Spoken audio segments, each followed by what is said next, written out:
Meet Jonathan Bird, one of the world's top underwater nature cinematographers. Traveling the world on assignment for all the major networks, he is an Emmy Award-winning authority on the underwater world. In freshwater or salt, reefs, wrecks, or caves, Jonathan documents the world beneath the waves.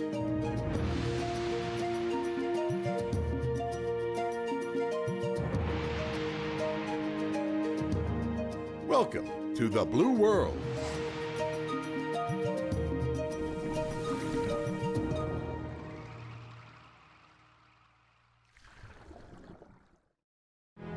Goliath groupers. They're among the largest reef fish in the world.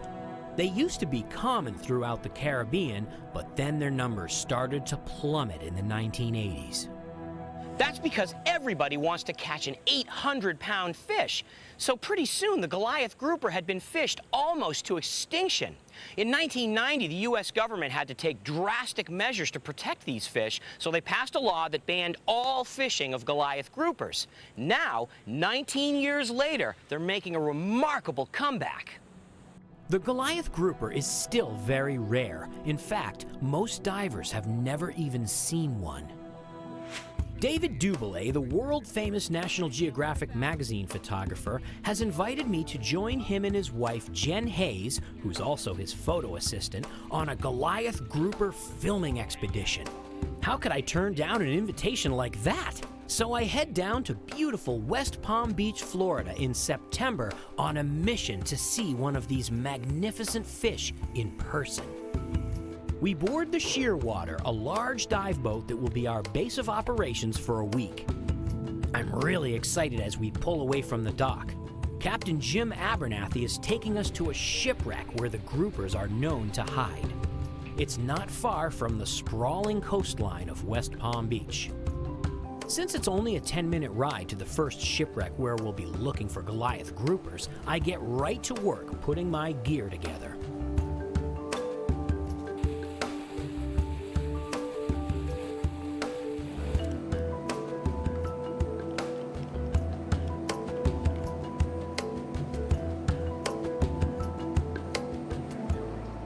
This is great. We're gonna go find some Goliath groupers. Maybe they'll be bigger than me, which isn't really that hard, actually. We've arrived at the wreck of the Mitzpah, which sits on the seafloor 80 feet below. The question is, are there any Goliath groupers down there? Well, let's go find out.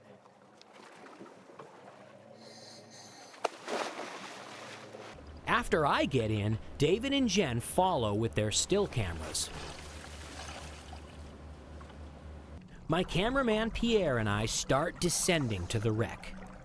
Once we hit the bottom, Pierre and I will stay out of David and Jen's way. We're greeted by a very strong current. I can barely hold my place in the sand. We struggle to make our way to the wreck where the Goliath groupers like to hang out. Shipwrecks are magnets for fish. That's because they provide a great place for fish to hide and rest on what might otherwise be a very flat, featureless seafloor.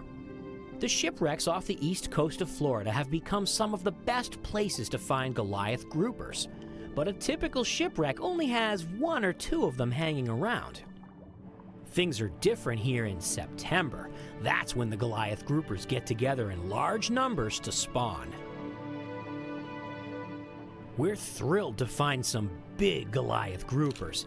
David is getting up close and personal with some big fish. And it looks like he's getting some good pictures too.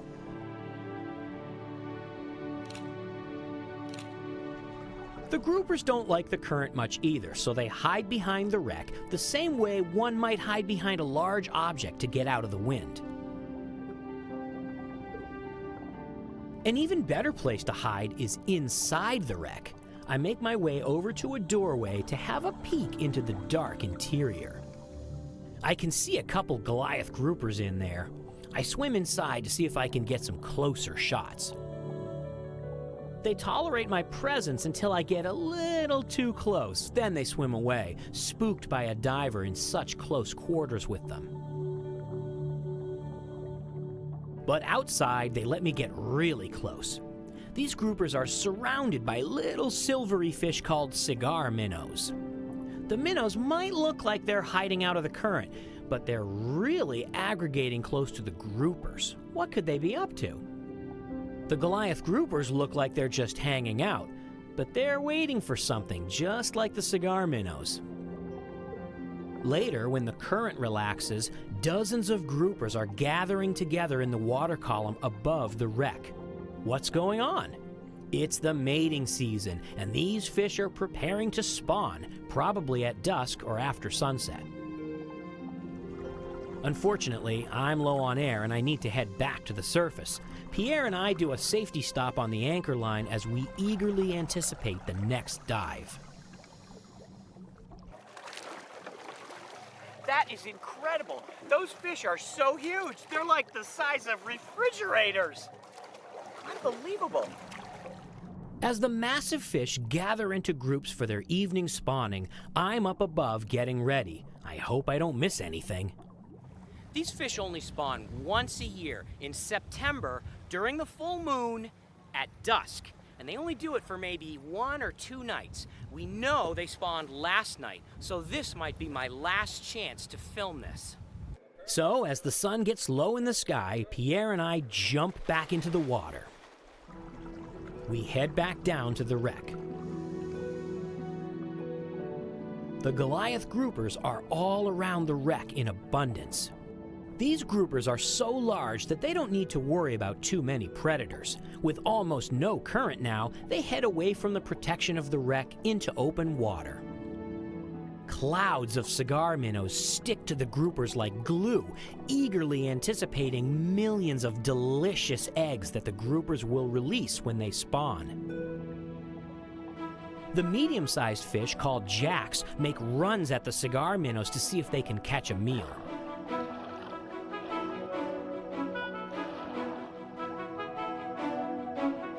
David is caught up in the action, photographing the cigar minnows surrounding the groupers.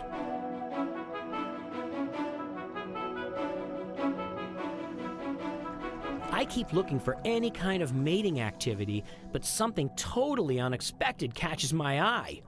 It's a manta ray swimming among the groupers.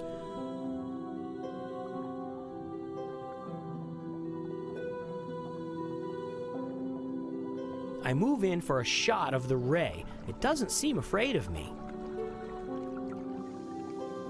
I have to believe it's no coincidence that a manta has shown up here. Mantas are filter feeders, and this one is probably hoping to join the cigar minnows and feed on some grouper eggs. The manta seems intrigued by our video lights, and she keeps coming over to me. So I put my camera down and give her a little belly rub.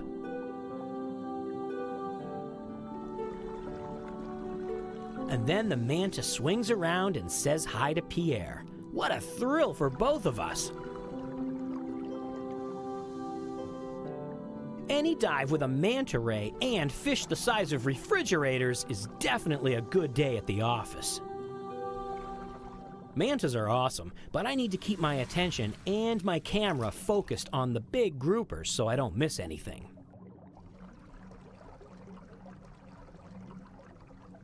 The cigar minnows are crowding in even tighter to the groupers. You can hardly even tell there's a big fish in the middle of all that.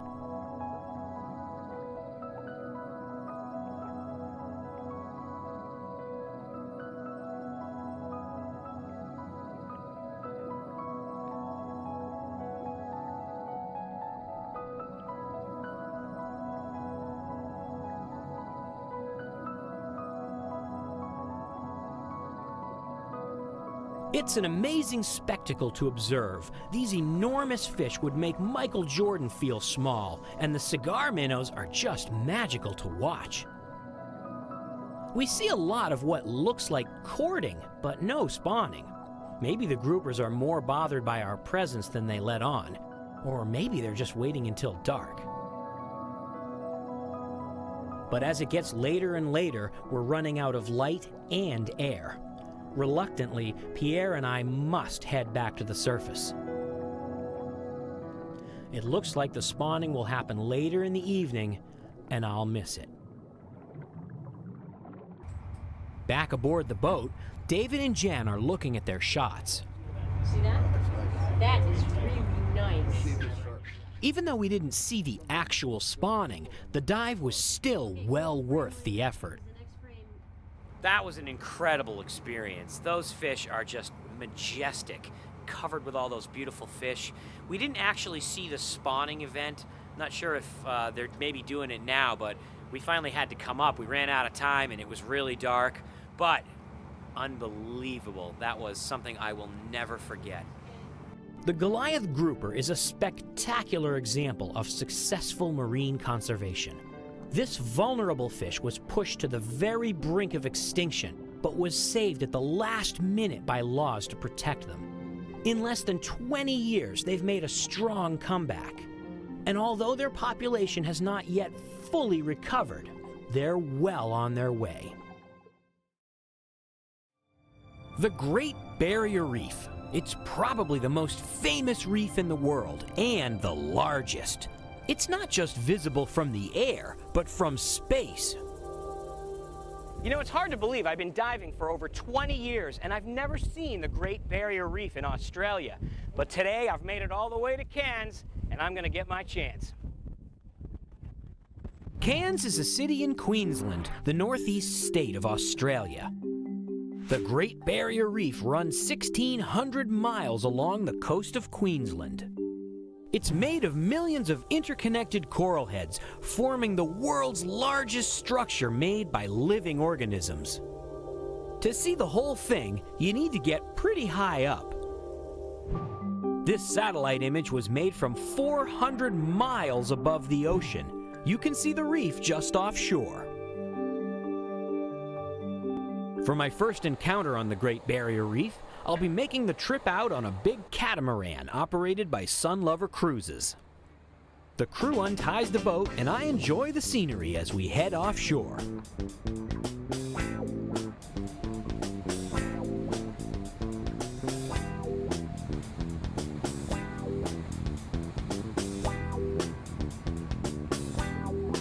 "90 minutes later, I arrive at the Sunlover pontoon.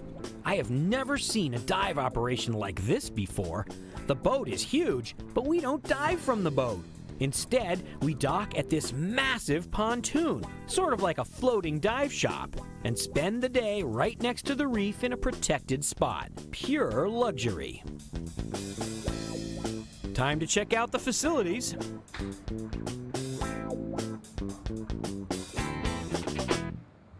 You don't have to be a scuba diver to enjoy the Great Barrier Reef. The reef is so shallow, you can snorkel. A lot of people who don't dive love to come out and get a first-hand look at the reef here. The water is clear and it's not too deep. But even people who don't like to get wet can see the reef on a submarine. Well, I'll tell you what, this is the easy way to see the underwater world right here. Just relax, sit back, have a drink, watch the fish go by.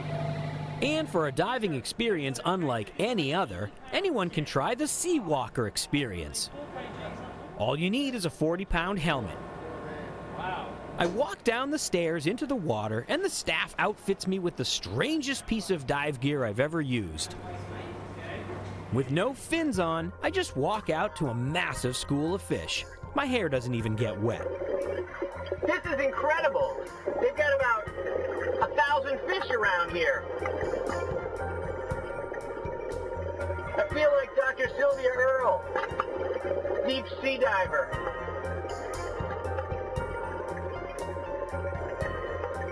This is a very different way to go scuba diving.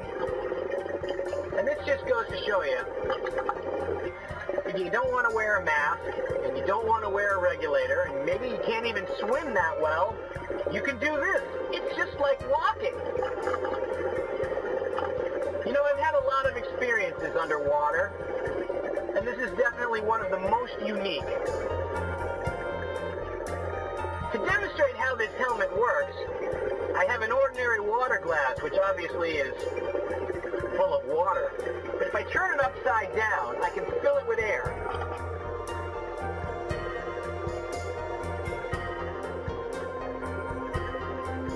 And now you can see that it keeps the air in. But if you turn it right side up, so we don't want to turn this right side up. I pose for a picture because you never know when you're going to get to do this again.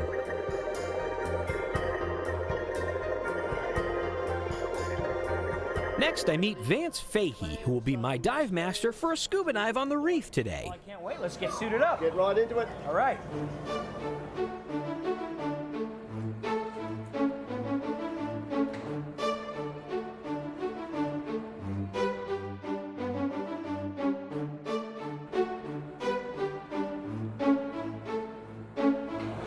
Well, let's do it. Not only do I have a nice, easy staircase to walk right down into the water, but a platform for putting on my fins.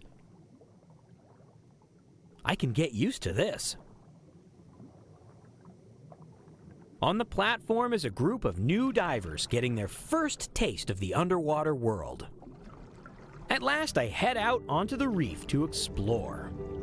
I see many types of hard corals, beautiful pastel-colored soft corals, and lots of fan corals. Near the reef, I find one of the largest giant clams I've ever seen. I can't imagine how much this clam must weigh. The mantle gets its bright colors from embedded symbiotic algae that harvest the sun's rays for energy. I find a huge crack in the reef and have a little fun swimming through it. On the other end, I'm greeted by a sea turtle. She comes right over. There are lots of divers around this reef, and this turtle knows that the divers won't hurt her.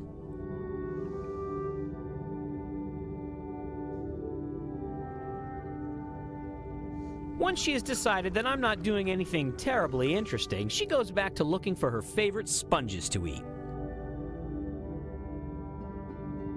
I turn and head back towards the platform across the shallow reef. At the platform, I'm greeted by a friendly Moray wrasse.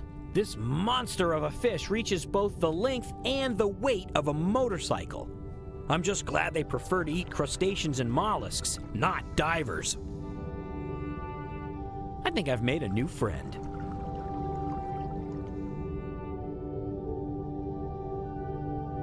Unfortunately, I'm low on air and it's time to head back to my habitat up above. As we head back to the dock, I reflect on a fun-filled day. It's amazing how many things I did in one day on the reef. Well, I finally did it. I got to see the Great Barrier Reef. And I discovered that of all the reefs I've visited, and let me tell you, that's a lot of reefs, the Great Barrier Reef is probably the most accessible for everybody from certified divers all the way to people that don't even like to swim. There's something for every age and experience level out here on the Barrier Reef.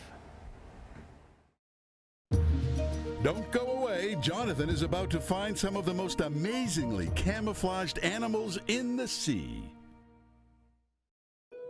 On a reef in the Pacific, a group of yellow-tailed blue damselfish hide near the coral, ready to duck into a hole at any moment. Between them all, watching and not moving a muscle, is a scorpion fish. His perfect camouflage is the result of skin that can change color to match the surroundings. The only thing that gives him away is the slight movement of his gills as he breathes.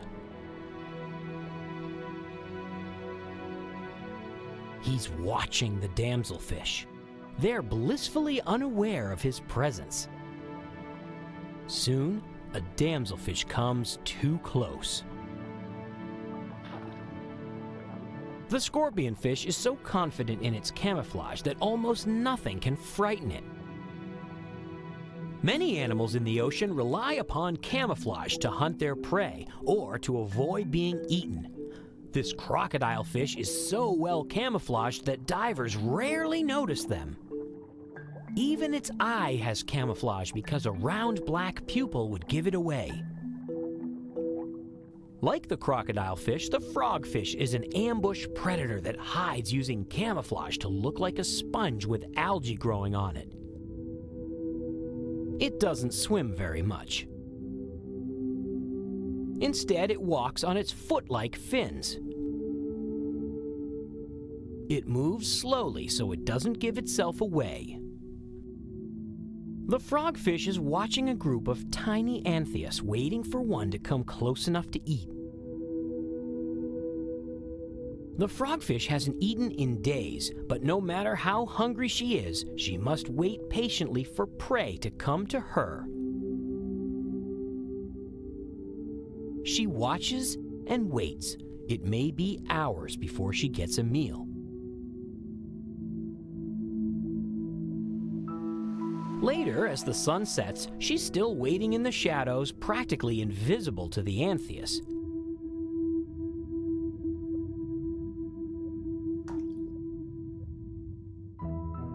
A frogfish has the fastest mouth on the reef. It can open its mouth so fast that it slurps up a fish in less than 1/60th of a second. That's literally the blink of an eye.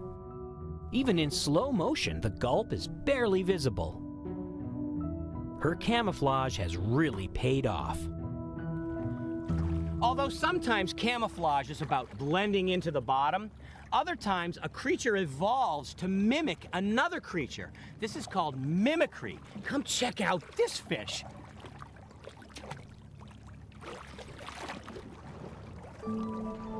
On an Indonesian reef, I find a beautiful pink sea fan. At first glance, you would never suspect that it has tiny inhabitants. But closer inspection reveals a seahorse, no larger than my fingernail. It's a pygmy seahorse. The color and knobby bumps on the pygmy seahorse's skin perfectly mimic the appearance of the sea fan where it lives, a classic example of mimicry. They're only visible if they move.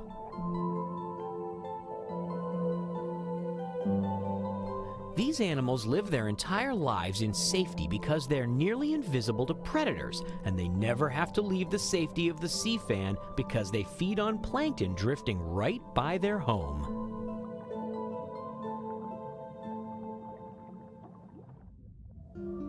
Out on the sand, away from the reef, a pair of what are apparently leaves drift down current. But upon closer inspection, they're not leaves at all. They just look like them. They're robust ghost pipefish, mimicking harmless drifting leaves so they can float up and pluck shrimp from the bottom. The robust ghost pipefish almost perfectly mimics a piece of eelgrass. Its relative, the ornate ghost pipefish, has taken a different approach to camouflage. It mimics the appearance of a harmless and not very tasty feather star. This fish is a poor swimmer, but it doesn't have to swim well because potential predators just don't see it. The sandy seafloor has a surprising number of animals that hide by blending in, and few do it as well as the flounder. Except for its breathing, this flat fish is nearly invisible. With a quick rippling of its body, this flounder puts a thin layer of sand over itself and vanishes. Of course, blending into the bottom is one thing, but what about animals that live up in the water column? Can they be camouflaged too? Absolutely. Many open ocean fish are silvery in color. Why? So they reflect the color of the water around them. It doesn't make them invisible, but a lot harder to see, especially from further away. Many sharks have a form of camouflage known as countershading. The underside of a shark is white, while the top of the shark is darker. When seen from below, the shark's lighter coloring underneath helps it blend in with the lighter water above. When viewed from above, the darker dorsal surface of the shark makes it blend into the darker water below. Pretty clever, huh? Some animals have coloration that makes them stand out instead of blend in. For many fish, the brighter the coloration, the easier it is to attract a mate. And it would seem that finding a mate is more important for these king angelfish than avoiding predators. A regal angelfish takes this coloration to an extreme. This fish wants to be noticed. This long-nosed butterfly fish has a clever adaptation of color to help confuse predators. There's a black dot at the base of its tail called a false eye spot. Its real eye is obscured by dark coloration running right through it. This is meant to confuse predators. The nudibranch, also called a sea slug, has bright coloration that scientists call aposematic. These animals are basically snails without a shell. They might look like a tasty and defenseless little snack for a passing fish, but in fact, many nudibranchs secrete a toxic acid that makes them inedible to virtually anything on the reef. Its bright aposematic coloration is a warning to potential predators that says, "I don't taste good." Perhaps the most incredible coloration possessed by a sea creature is that of the octopus. An octopus can change colors. This octopus is moving from reef to rubble to sand. It changes color and skin patterns as it goes to blend in.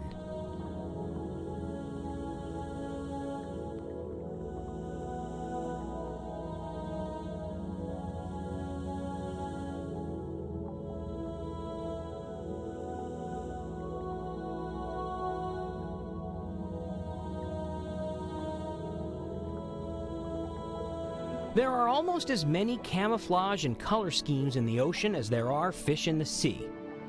I'm always amazed by the things I observe in the blue world, and fortunately, I get to see this stuff even though I'm not very camouflaged at all.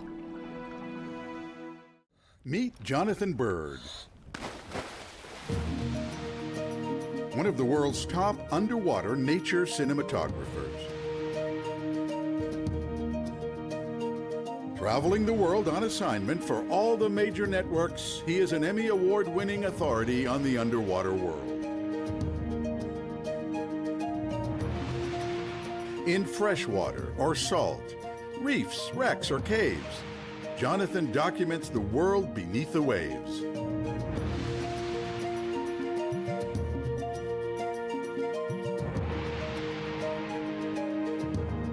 Welcome to the Blue World.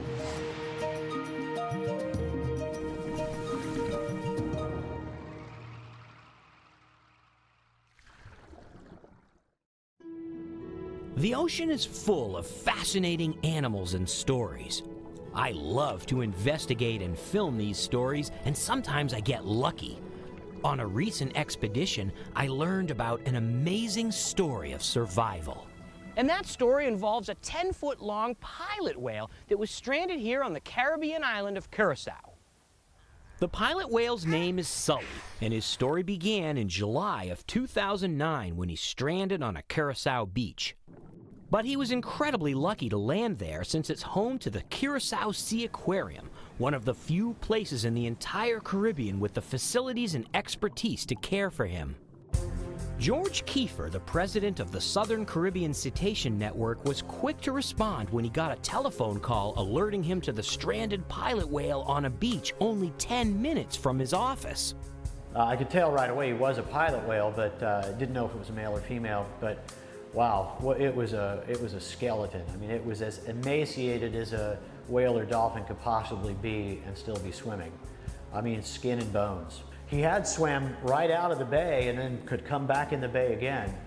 So I don't think he was disoriented. I think it was one of those situations where, you know, this animal is physically incapable of keeping himself at the surface. So I think a lot of times these animals will strand because they just don't want to drown. You know, and if they can support themselves in some way in the shallows, that's what they're looking to do. The Sea Aquarium staff immediately sprung into action. Because Sully was too weak to stay afloat on his own, they used foam pool floats to help support his weight, and lots of human helpers. Next, they needed to get some fluids into him because he was so dehydrated. Using a funnel attached to a plastic tube in his mouth, they poured fresh water right into his system. Although Sully lives in the sea and is surrounded by water, he can't drink any of it because it's salty. He gets all his fresh water in the fish and squid he normally eats. If he hasn't been eating, he hasn't been drinking either. Without lots of water fast, his kidneys would fail.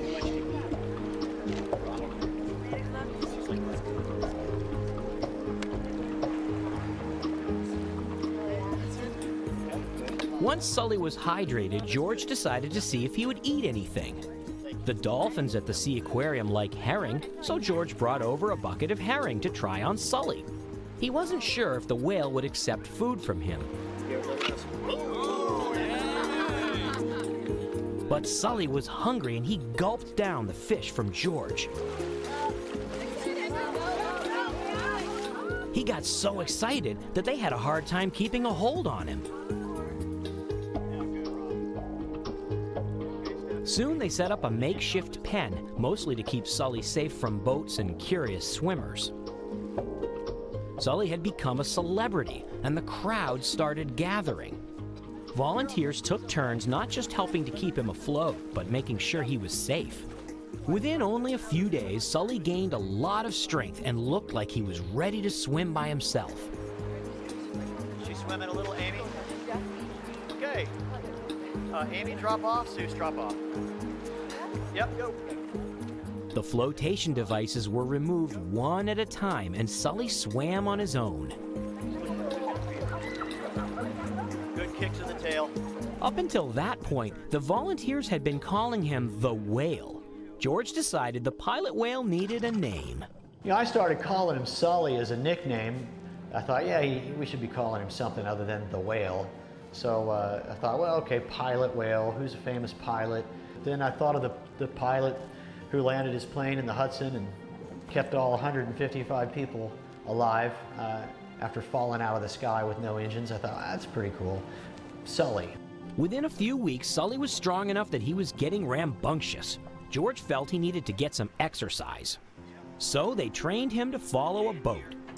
They started by feeding him fish from the boat inside his pen.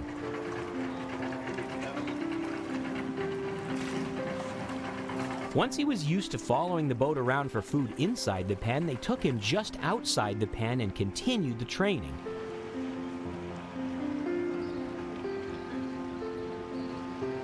Sully learned very quickly, and within a few days he would follow the boat way offshore at high speed. This daily exercise helped him get his strength back so he could return to the wild. He can discharge us. He tells us when it's time to go.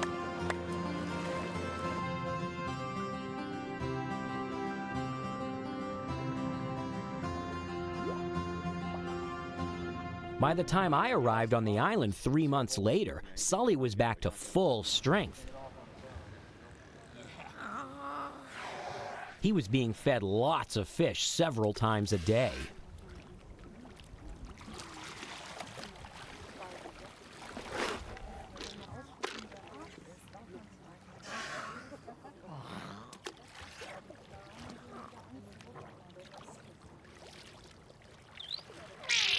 And every day or so, George would give Sully a rub down to get the dead skin off. Sully really enjoyed that.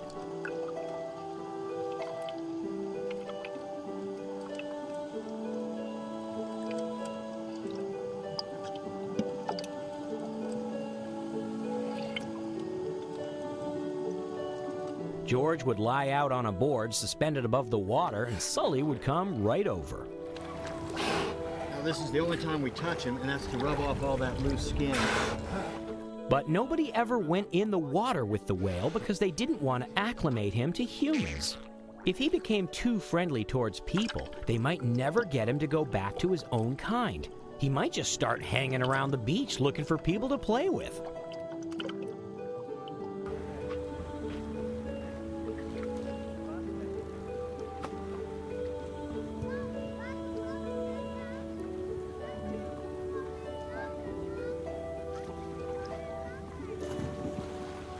But one question that constantly lingered in George's mind was, why did Sully strand in the first place? What was wrong with Sully, and was he better now?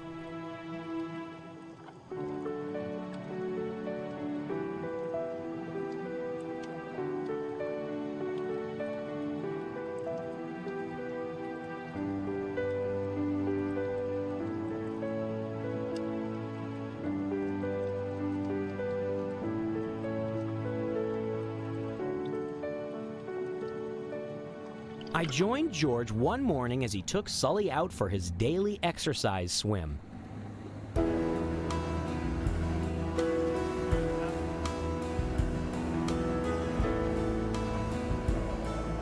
He seemed completely rehabilitated. Sully could keep up with the boat easily. George decided Sully was strong enough to go back to the wild. So we took him straight out to sea, and we figured, well, once we get out there, we'll just sort of toss a few fish away from the boat and we'll leave him.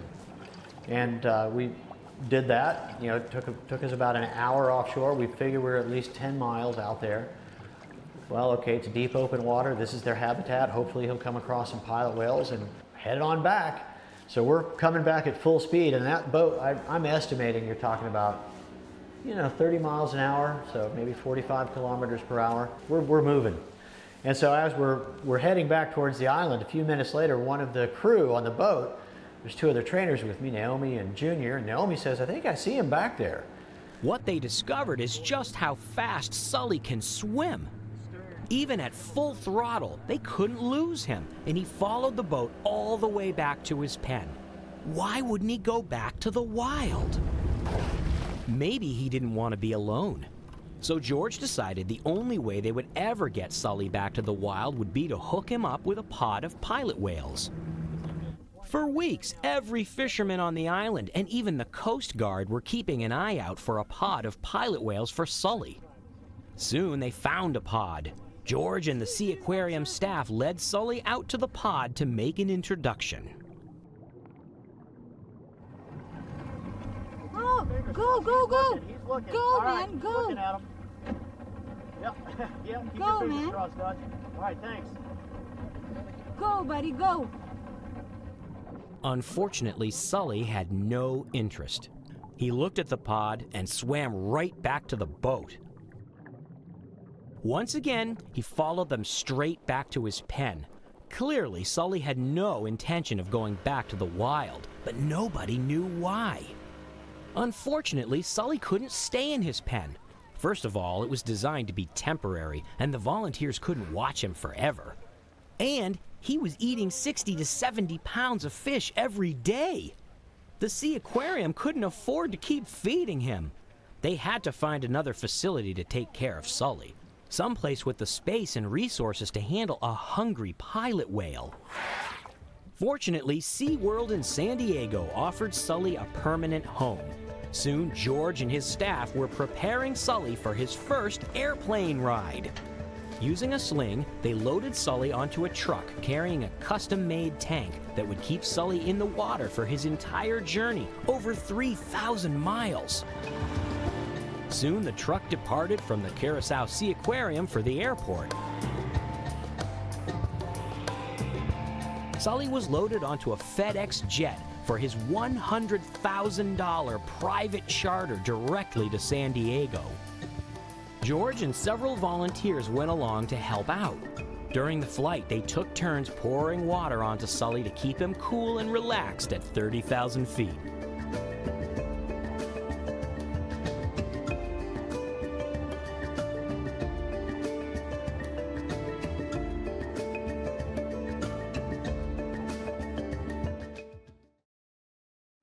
Six hours later, Sully arrived in San Diego, where they took him straight to SeaWorld.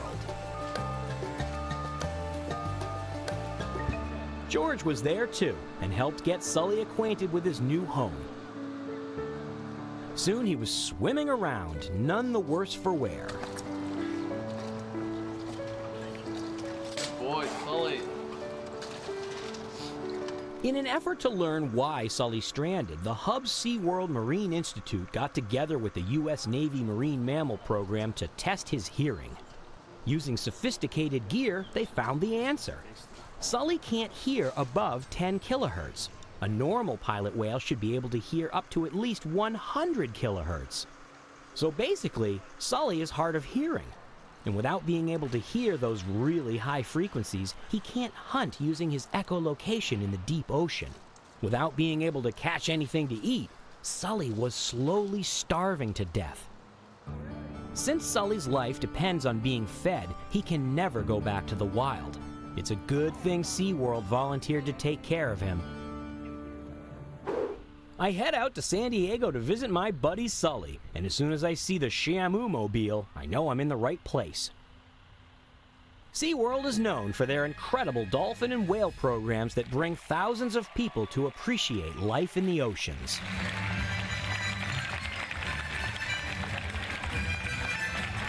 But what many people don't realize is that SeaWorld also has a huge rehabilitation program for stranded animals.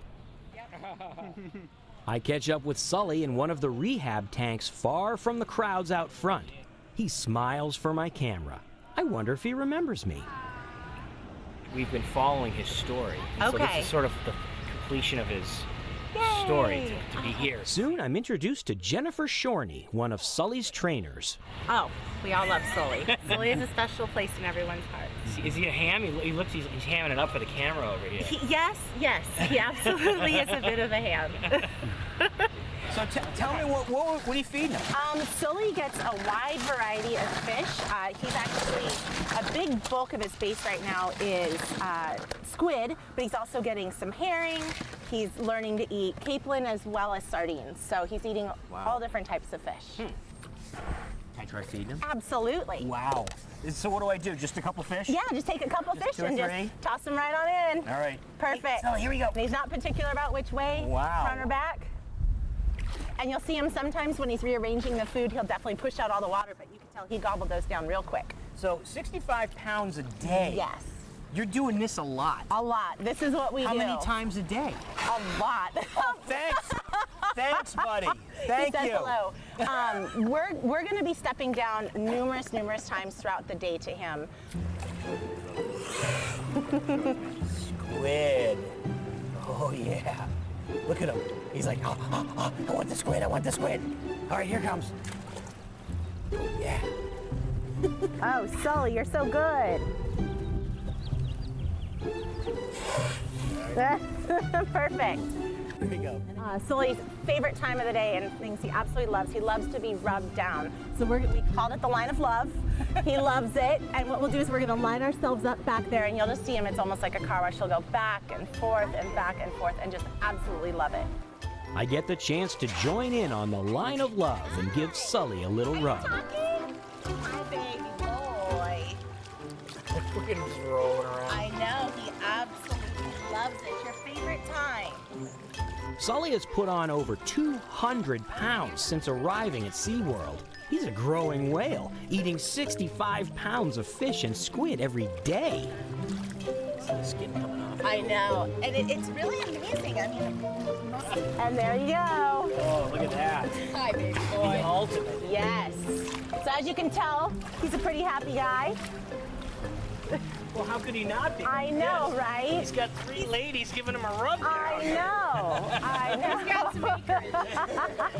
Soon it's playtime. To keep Sully intellectually stimulated, his trainers give him a rotating selection of toys to play with. This one's his favorite. They call it the sausage links.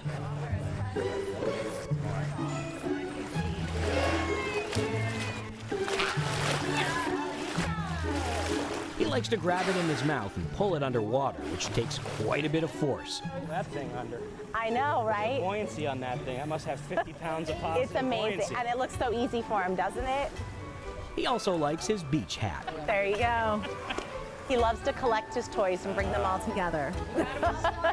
He's like, this would be easier if I had thumbs. I know, right? But he does his best. He really is quite good at maneuvering them all. Oh, for a thumb. Oh, Sully. What's going on? You got your beach hat? I got toys. Yeah. So he's quite animated. I got all my toys. There he goes. Like the last one. Yep. There we go. There we go. Now we're moving. Now we got it. Yeah, I got it. So with his hearing damage, Sully just can't go back to the wild. And how lucky is he that all the way from Curacao, he made it to SeaWorld in San Diego, probably the best place in the world for him, and he's going to be taken care of for the rest of his life, and get rub-downs. One day, Sully will probably perform at SeaWorld, and anyone will be able to go and meet him. That's a big smile. Sully owes his life to the people who vowed to save him, the staff of SeaWorld San Diego and the Curacao Sea Aquarium. To these people, this isn't just some stranded whale. He's Sully, the determined pilot whale who, like his namesake, refused to give up, even in the face of overwhelming odds.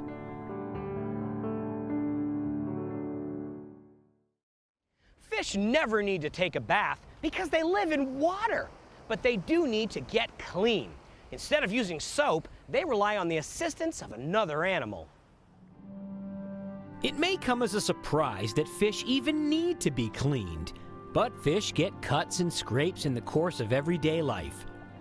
The cuts get infected and itchy. Parasites sometimes irritate their skin too. So even a fish needs a little skin care.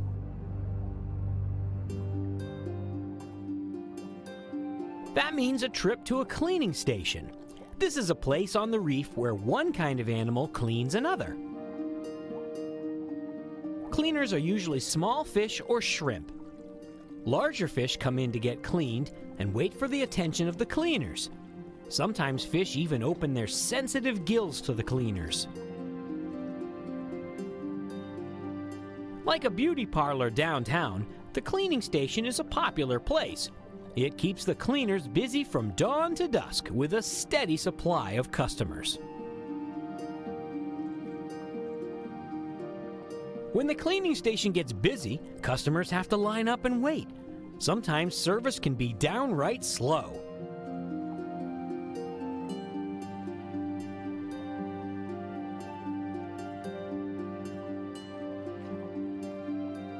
But patience pays off. This grouper's finally getting its gills cleaned.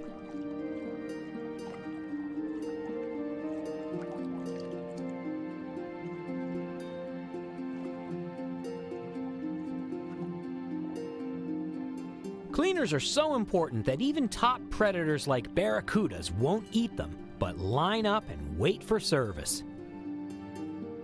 This is mutualistic symbiosis at its best.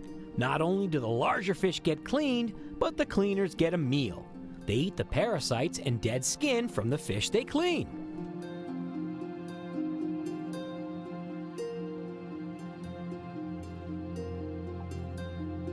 And it's an unspoken rule.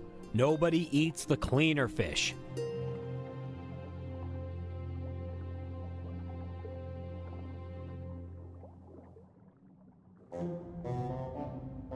On the Great Barrier Reef of Australia, there lives a rather large fish called a potato grouper. You can probably see the resemblance. And they're big. This one is off to the cleaning station, where a cleaner wrasse picks its nose. Talk about service.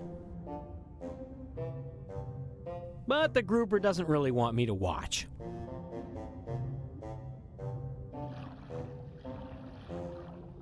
A moray eel doesn't like to leave her den during the day, so a pair of cleaner fish come to her.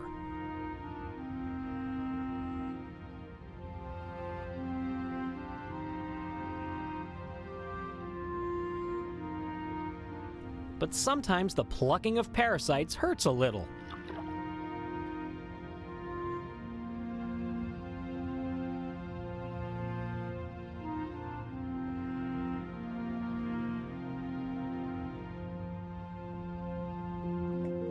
Anemone fish don't dare leave the protection of their anemone to get cleaned by cleaner fish. And since the cleaner fish would be stung and killed by the anemone, they can't go to the anemone fish. What to do?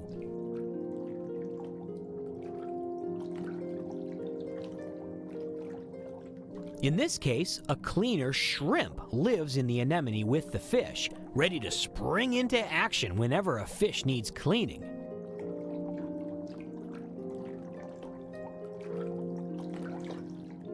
It's not a life without difficulty, however.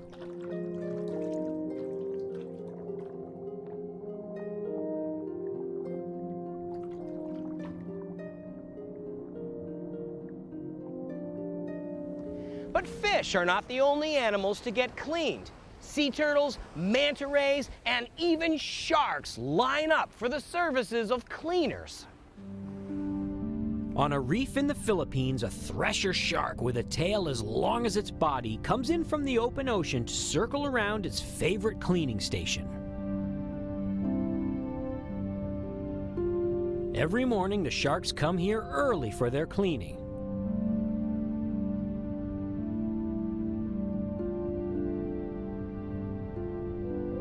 Tiny cleaner wrasses swarm around them for a few minutes.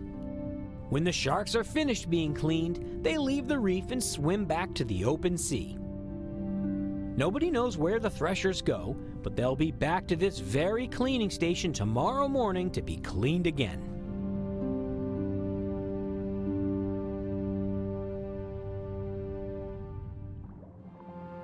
A few hundred miles away on a reef in Malaysia, a sea turtle is receiving the attention of a surgeonfish, which eats algae from her shell. Surgeonfish only eat plants, and the algae on this turtle's shell makes a delicious meal.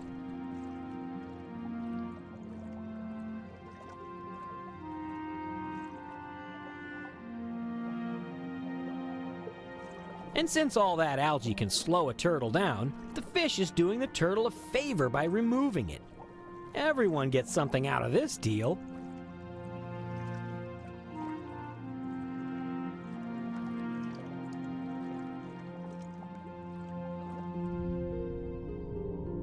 When the tide is running at just the right speed in Yap, manta rays glide up to a coral head and hover in the current like a runner on a treadmill.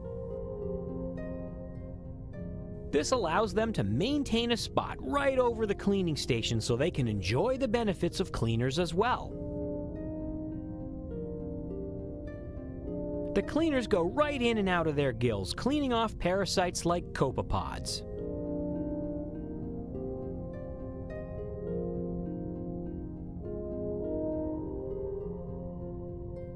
But of course, the real question is, can I go to a cleaning station?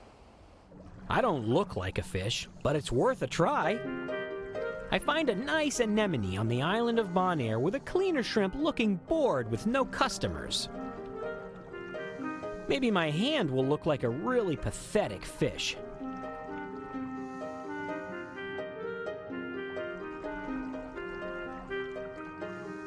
It doesn't take long for this cleaner shrimp to get right down to business picking over my hand. It's looking for dead skin and parasites. I hope there are no parasites. It doesn't hurt, but it does tickle. As it turns out, humans can get a cleaning at the cleaning station, but only if there are no fish around wanting cleaning. So if I ever decide to live in the ocean permanently, I'll never need soap again.